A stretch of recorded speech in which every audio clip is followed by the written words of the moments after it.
안녕하세요. 놀공주에 살고 와 박지입니다. 네, 저희가 지금은 대학교에서 발제를 어떻게 하는 것인가에 대한 영상을 찍어보려고 앉아 있습니다. 수많은 시행착오를 거치고 저희가 나름대로 정리를 해보았습니다. 학부 입문대생을 위한 발제문 팁. 네, 입문대생이에요. 왜냐하면 저희가 로열 입문대생이기 자칭 때문에 로열. 왜 이 영상을 찍게 되었냐면요. 저는 졸업을 앞두고 버찌는 졸업을 했는데 이제 입학하시는 분들이 이 영상을 보고 발제를 잘해서 A풀을 받아가면 좋겠다라는 생각이 들어서 찍게 되었습니다. 저 같은 경우에는 아주 옛날이 되었지만 처음 입학했을 때를 떠올려 보면은 당장 고등학교 때 하지 않았던 글쓰기를 굉장히 많이 했던 것 같아요. 뭐 서평을 쓰라, 감상문을 쓰라, 발제문, 발표, 레포트. 레포트. 이거의 차이들을 사실 아직까지도 완벽하게 안다고 말할 수 없을 텐데 그때는 더더욱 되게 막연하게 다가왔는데 그때 내가 이런 거를 미리 알았다면 얼마나 좋았을까 하는 차원에서 조금이라도 도움이 되시라고 준비해봤습니다. 20살에 알았더라면 좋았을 것들. 하지만 너무 늦어버렸다.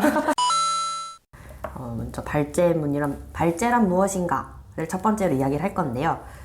아까 네이버 사전에 따르면 발제가 토론회나 연구회 따위에서 어떤 주제를 맡아 조사하고 발표함이라고 하는데요. 제가 이제 느낀 바로서 발제는 어떤 주어진 그 주제가 있을 거예요. 주제든 사람이든 작품이든 그거에 대해서 제가 먼저 공부를 하고 그 공부한 걸 정리해서 수업 시간에 공유를 하는 거죠. 이 내용은 이런 겁니다.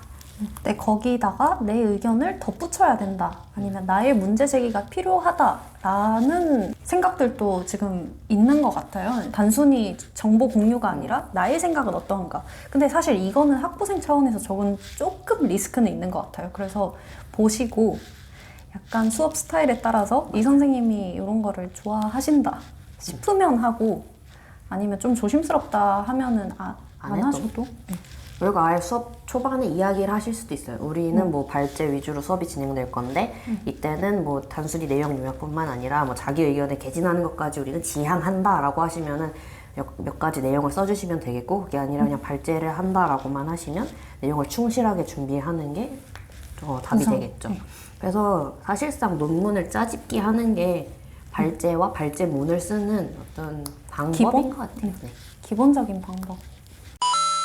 학부 수준에서 발제는 저희가 봤을 때는 논문 발제, 주제 발제, 작품 발제 이렇게 나뉘는 것 같은데 이 모든 유형들을 막론하고 발제에 있어서 가장 중요한 것, 꼭 지켜야 하는 것 세 가지를 저희가 뽑아봤는데요. 일단 첫 번째로 표절은 절대 안 된다.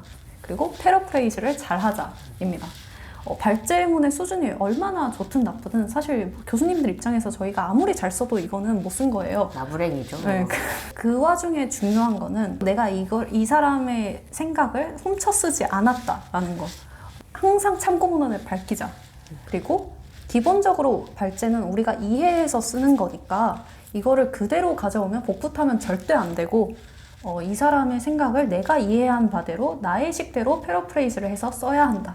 그리고 직접 인용을 할 때는 인용 표시를 붙이고 그게 가장 중요할 것 같아요. 뭐 한 장짜리가 되든 5장짜리가 되든 어떻게든 표시를 했던 거죠. 그리고 그걸로 부족해 보이면 발제를 하면서 추가로 언급을 합니다.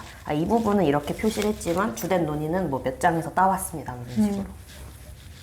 그리고 이제 또 다른 중요한 포인트를 골라본다면 짜집기를 할 때도 좋은 이제 원본에서 짜집기를 해야 제 거의 퀄리티가 좋아질 수 있잖아요. 그래서 신뢰도가 높은 출처를 이용하자. 이런 거 다 약간 그 글쓰기 윤리 이럴 때 배울 것 같긴 한데 그런 논문 모아져 있는 사이트에서 검색을 하면 좀 쉽게 찾으실 수가 있어요. 예를 들면 RIS, RISS, 그 다음에 KISS, DBPR, 그 다음에 교보 이런 것들이 있고요. 제일 좋은 거는 전 학교 도서관 홈페이지를 이용하는 거라고 생각을 해요. 왜냐하면은 거기서 하면 무료로 이용을 할 수 있는 논문이 많으니까 그걸 하시면 좋을 것 같습니다. 그리고 그 중에서도 좋은 논문을 고르는 팁 같은 거를 좀 이야기를 하면 좋을 것 같은데요. 저 같은 경우에는 인용 횟수를 좀 봐요. 많이 인용되거나 뭐 많이 본 자료 그래서 사람들이 많이 봤으면 이유가 있겠지라고 해서 먼저 그런 것들을 보기도 하고요. 교수님이 추천해 주시는 자료가 있으면 그걸 이제 먼저 보기도 하고. 맞아요. 저도 진짜 이거는 논문이 너무 많은데 내가 뭐부터 봐야 될지 모르겠다 싶으면은 교수님한테 그냥 편하게 물어보시는 거를 추천합니다. 그리고 한 논문을 4-5개쯤 그냥 훑어보면은 맨 뒤에 참고문헌 목록에 유독 자주 보이는 사람과 그 사람의 논문이 있을 거예요. 그런 것들 위주로 보시면 될 것 같습니다. 이렇게 막 한 작가만 연구하시는 선생님들이 계시잖아요. 그분들 걸 이렇게 쫓아가면서 공부를 하면 될 것 같습니다. 네. 먼저 논문 발제에 대해서 이야기를 할게요. 논문 발제라는 건 교수님께서 이제 선생님께서 수업에서 발제해와라 하는 텍스트가 정해져 있는 거예요. 제일 좋은 거는 열심히 읽어보는 것밖에 없어요. 그래서 일단 이해를 하셔야 돼요. 한번 쭉 읽고 이해를 하고 그거를 제 나름대로 정리를 하는 거죠. 공부를 하는 거예요. 이 자료를 공부를 하고 그거를 잘 정리를 해서 일단 초안을 만들 수 있고요.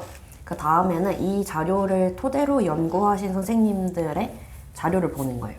뭐 이거를 이용해서 분석을 하셨든 아니면 이거 자체를 연구를 하셨든 그런 것들을 보면서 좀 이해에 도움이 될 만한 부분들을 가져오는 거죠.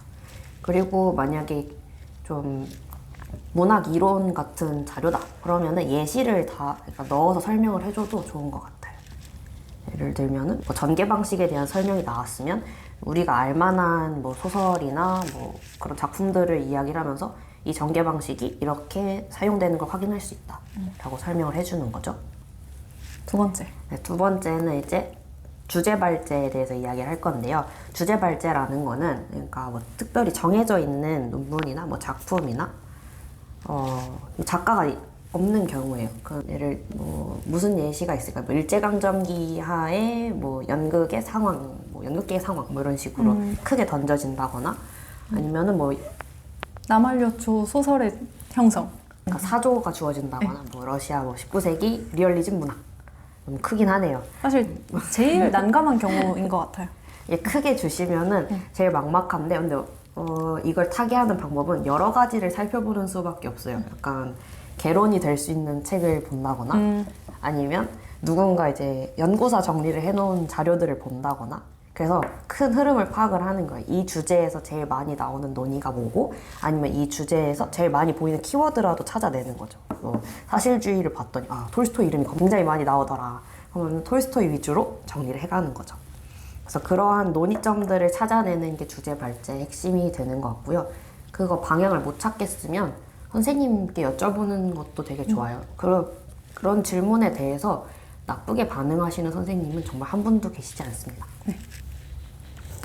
그리고 마지막으로 작품 발제의 경우에는 크게 2가지로 나눠지는 것 같아요. 그 작품의 전반적인 연구사 자체를 통째로 다루는 경우 아니면 그 작품을 한 가지 관점에서 읽어보는 경우. 근데 사실 두 번째 경우가 좋긴 한데 조금 어렵기도 하고 네, 그리고 아마 저희가 학부 차원에서 수업을 할 때 발제하라고 하는 경우에는 이 작품을 읽는 다양한 시선들이 있다라는 거를 소개를 하는 거기 때문에 첫 번째 경우를 더 많이 하는 것 같아요. 일단 가장 흔하게 쓰는 양식으로는 첫 번째 작품 배경, 작가 소개, 두 번째 줄거리 소개. 이게 조금 유치할 수 있겠지만 사실 수업에 그 작품을 발표자만 읽고 나머지 학생들은 안 읽어오는 경우가 많기 때문에 줄거리 소개를 한 문단 정도 넣고 세 번째로는 이 작품에 대해서 보통 이런 연구가 있다. 많은 학자들이 이런 것들을 중심으로 연구를 하더라. 뭐 어떤 형식 연구가 있을 수도 있겠고 아니면 뭐 안에 인물도 있고 아니면 뭐 정신분석학의 관점으로 문제가 되는 장면이 있을 수도 있어요. 예. 소개만 해주시면 됩니다. 그리고 작품 발제나 뭐 이런 작가 발제 같은 경우에는 교수님이 아예 스타일을 정해주시는 경우도 있어요. 그러니까 처음에는 작가 소개하고 뭐 시대 소개하고 뭐 이런 식으로 해라 맞아. 하는 경우도 있으니까 그거 참고해서 하면 좋을 것 같아요. 네. 그러면 마지막으로 그 이외에 저희들의 잔머리 꿀팁? 어떤 게 있을까요? 그거 있었잖아요. 발제를 언제 하면 좋을까? 맞아요. 저 같은 경우에는 내가 이번 학기에 조금 학구열이 있다. 나 정말 시키면은 정말 열심히 할 자신이 있다 하는 경우에는 최대한 첫 번째로 하는 것을 추천드립니다. 그러면 많은 경우 선생님들이 굉장히 채점 기준이 낮아지고 처음에 약간 가산점도 주세요. 네, 맞아요. 근데 하지만 단점이 있다면은 이 선생님을 내가 잘 모르는 경우에는 조금 괜히 했다가 왜 이렇게 했냐 하는 말을 들을 수 있기 때문에. 아까 이제 저는 어떤 얘기를 했었냐면요. 드랍, 수강 신청 변경, 수강 신청 정정 그런 거 있잖아요. 수강 철회라는 말도 많이 쓰던데 학교마다 이게 용어가 달라요. 수업을 이제 이번 학기에 내가 가지고 갈 것인가, 놓을 것인가를 확실히 정하지 않았다면은 드랍 기한 이후에 발제를 순서를 정하는 게 좋고요. 그럴 게 아니라 이 수업 내가 끝까지 갈 거다 하면은 드랍 기한 전에 발표를 하는 게 좋죠. 초반에 그냥 치우는 게 나아요. 왜냐면 뒤에 갈수록 다른 데서 과제가 막 생길 수도 있고 기말고사랑 막 겹칠 수도 있고 처음에 초반에 하는 게 낫습니다. 근데 전 처음엔 하진 않아요. 저는 성격이 좀 이렇게 튀는 거를 별로 잘 못하고요. 그다음에 약간 그 기준을 좀 보고 싶어요. 선생님이 어떤 걸 위주로 보시는지. 또 좋은 거는 한글로 쓰시고요. 한글 그 뭐지? 문서. 맞아요. 아래 한글 그걸로 쓰시면 되고요. 좀 시각적인 거가 중요한 것 같긴 해요. 워드로 했을 때 워드는 어떤 느낌을 주냐면 얘가 쓸 말이 많이 없었나? 맞아요. 그리고 조금 큰데? 뭔가 내용물들이 많이 큰데? 줄간격도 크잖아요. 그리고 그냥 맑은 한글에 것도 익숙하다 보니까 워드가 조금 덜 예쁜 느낌이 있는 것 같아요. 기본적으로 저는 4일은 전에 시작하는 거를 추천을 해요. 이건 사실 모든 그렇죠. 기본이긴 한데 제가 벼락치기 전서로 살아온 경험을 이야기를 하자면 이렇게 말을 하지만 발제를 잘 했는가라고 이제 물어보신다면 제 기억에 버찌는 발제를 잘 했던 걸로 기억이 납니다. 근데 저는 그렇게 잘하지 않았거든요. 전달 벼락치기 하는 경우도 진짜 많았고 오타도 막 섞여 있는 경우도 많았고요. 부끄럽지만은 그래서 이제 여러분들은 후회하지 마시라고 이야기를 하고 있는 겁니다. 많은 게 바뀌잖아요. 고등학교 때랑 대학교 때 오면은 많은 게 바뀌는데 저는 그 중에서 맨 처음에도 얘기했지만 과제의 형식이 다른 게 가장 컸던 것 같아요. 이렇게 많은 글을 짧은 시간 안에 써본 것도 처음이었고 그래서 이런 영상이 도움이 됐으면 좋겠습니다. 1학년 때 최대한 여러 느낌으로 발제문을 써보고 이게 맞나? 하는 시행착오를 겪는 거죠. 그래도 되는 시기니까요. 부담 갖지 마시고 잘 하시면 좋겠습니다. 그러면 새 학기도 화이팅! 이상 도합 20학기 이문대생의 깨달음이었습니다. 이었습니다. 감사합니다.